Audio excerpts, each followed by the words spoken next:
बात करते हैं अगली बड़ी खबर की, जो कि भोपाल से, जहां मतदाताओं को लुभाने के लिए सभी प्रत्याशी जुटे हुए हैं। लगातार प्रचार किया जा रहा है। पुलिस प्रशासन लगातार निगरानी कर रहा है। इसी ने 108 करोड़ की फ्रीबीज सामग्री जब्त की है। कैश और शराब से ज्यादा फ्रीबीज जो सामग्री है वो जब्त करी गई है। 288 करोड़ पर जब्ती का आंकड़ा पहुंच चुका है। 32 करोड़ कैश, 52 करोड़ की शराब जब्त की गई है। 218 में सिर्फ 72 करोड़ की अभी तक जब्ती हुई है। अवैध हथियारों का पुलिस ने जखीरा भी बरामद किया। हथियार जमा नहीं करने वालों पर भी कार्रवाई की जा रही है। चलिए एक बार फिर रुख करते हैं संवाददाता विवेक पांडे की ओर। विवेक, मतदाताओं को लुभाने के लिए लगातार प्रत्याशी जुड़े और कार्रवाई भी पुलिस की ओर से लगातार जारी है। जी विवेक। बिल्कुल, चुनाव आयोग के निर्देश के मुताबिक फ्लाइंग स्क्वाड और एसएसपी की टीम का गठन किया गया है। मध्य प्रदेश के सभी जिले, सभी विधानसभा क्षेत्रों में कई टीमें काम कर रही है। इसके अलावा जो बॉर्डर जिले हैं जहां पे पड़ोसी सीमाएं लगी हुई है, वहां पे भी टीमें तैनात हैं। और इसका असर देखने के लिए मिला है कि 9 अक्टूबर के बाद से आचार संहिता लागू है और उसके बाद से अब तक 288 करोड़ रुपए की सामग्री जब्त की जा चुकी है। और सबसे महत्वपूर्ण है कि इस बार न सिर्फ कैश और शराब से ज्यादा रेवड़ियां जब्त की जा रही है, यानी कि 108 करोड़ रुपए की ऐसी सामग्री जो मतदाताओं को लुभाने के लिए प्रत्याशियों के जरिए दी जाएगी, जिसमें साड़ी से लेकर घड़ी और राशन की सामग्री तक था। इसका आंकड़ा 108 करोड़ तक पहुंच चुका है, यानी कि शराब और नोट से ज्यादा रेवड़ियां बांटी जा रही हैं। और ये हम नहीं कह रहे बल्कि चुनाव आयोग के आंकड़े हैं। और ये चुनाव आयोग ये बता रहा है कि 32 करोड़ रुपए कैश, 52 करोड़ रुपए की शराब पकड़ी गई है और महज 2018 में 72 करोड़ रुपए का कुल सामान पकड़ा गया था। इसमें सबसे महत्वपूर्ण बात है कि आयोग ने न सिर्फ ये 288 करोड़ रुपए के सामान को पकड़ा है, बल्कि अवैध हथियारों की भी जो संख्या है उसे भी जब्त किया है। एक इलाके से पुलिस को तो बम भी मिला है और ये आंकड़ा चुनाव आयोग की तरफ से जारी किया गया है। और साथ ही ये भी बताया गया है कि लाइसेंस हथियार जिन लोगों ने जमा नहीं किए हैं उनके खिलाफ भी कार्रवाई की गई है। और करीब 1,30,000 से अधिक ऐसे व्यक्ति जो आपराधिक मामले में शामिल थे, जिनके खिलाफ वारंट था, उनको भी गिरफ्तार कर उनकी गिरफ्तारी में वारंट तामीली कराई गई है। यानी कि बड़ी संख्या में चुनाव आयोग की तैयारी है। अब जैसे जैसे चुनाव नजदीक आते जा रहे हैं तो जो वहां पे संवेदनशील और अति संवेदनशील बूथ है वहां पे पुलिस की निगरानी बढ़ाई गई है। इसके अलावा जो रिजर्व फोर्सेज है उनकी तैनाती की गई है, जिससे कि मतदाता बिना किसी भय और शांति के तरीके से आने वाले 17 नवंबर में चुनाव में शामिल हो और 100% मतदान में हिस्सा लें।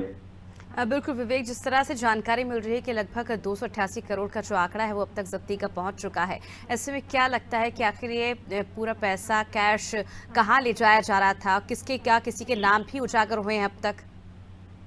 देखिए, चुनाव आयोग ने कार्रवाई की है और आयोग की कार्रवाई की गाइडलाइन है कि अगर कोई भी कैश या फिर ज्वेलरी या फिर कोई भी और सामग्री है उसे अगर ले जाता है तो उसे उसकी बिल या उसके बारे में जानकारी देनी पड़ती है। लेकिन अभी तक जो जब्त किए गए रुपए हैं या फिर शराब है या फिर सोने चांदी की जेवर है, उनको जब जब्त किया गया तो किसी भी प्रकार से कोई भी व्यक्ति इस बात की जानकारी नहीं दे सका कि वो आखिर किस लिए पैसे ले जा रहा था। और जब वो जानकारी नहीं दे सका तो उसके बाद चुनाव आयोग ने उन पैसों को जब्त कर लिया। और ये कार्रवाई चुनाव आयोग की तरफ से जारी रहेगी आगे अगले मतदान तक। और ये जरूर चुनाव आयोग की कोशिश रहेगी कि बेवजह लोगों को परेशान नहीं किया जाए, क्योंकि कल ही एक व्यापारी मंडल ने चुनाव आयोग में जाकर शिकायत की है कि सख्ती ज्यादा की जा रही है। ऐसे में व्यापारी धंधा नहीं कर पा रहे हैं क्योंकि उन्हें भी कई बार कैश और ज्वेलरी और कोई अन्य सामान लेकर जाना पड़ता है। ऐसे में आयोग की जो शक्ति है उसकी वजह से उनको काफी नुकसान हो रहा है, जिसके चलते आयोग ने ये कहा कि इसमें फैसला किया जाएगा कि आखिर पुलिस किन गाइडलाइनों के तहत कार्रवाई करेगी। लेकिन अभी तक सबसे ज्यादा जो रकम पकड़ी गई है वो रेवड़ियों की जुड़ी हुई है, यानी कि मतदाताओं को लुभाने की जो कोशिश है जिसमें गिफ्ट तक शामिल है। ऐसे 108 करोड़ रुपए की जो सामग्री है वो आयोग ने अब तक जब्त की है। बिल्कुल विवेक, जिस तरह से वोट खरीदने के जो प्रयास है वो यहाँ पर साफ तौर पर देखे जा रहे हैं और 2018 की अगर हम बात करें तो उस वक्त सिर्फ 72 करोड़ की जब्ती हुई थी, लेकिन इस बार ये आंकड़ा काफी ज्यादा बढ़ गया है, 288 करोड़ तक पहुंच गया है। क्या कुछ कारण इसके पीछे देखने को मिल रहा है? देखिए, मध्य प्रदेश में चुनाव काफी टक्कर का है और ऐसे में यही कोशिश रहेगी हर मतदाता की, किसी न किसी तरीके से मतदाता को अपने पक्ष में किया जाए।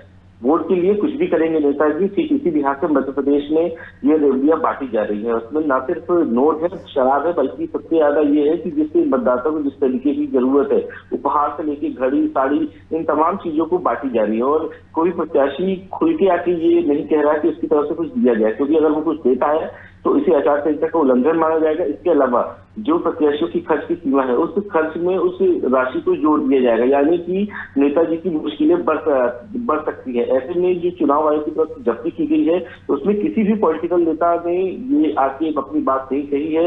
हालांकि आरोप जरूर लगे हैं कुछ नेताओं के ऊपर कि उनके द्वारा ये सामग्री बांटी जा रही है। इसमें मंत्री से लेके मौजूदा विधायक तक शामिल है, जिन्होंने मतदाताओं को लुभाने के लिए, यानी कि उनके वोट को खरीदने के लिए इस तरह की कोशिश की है।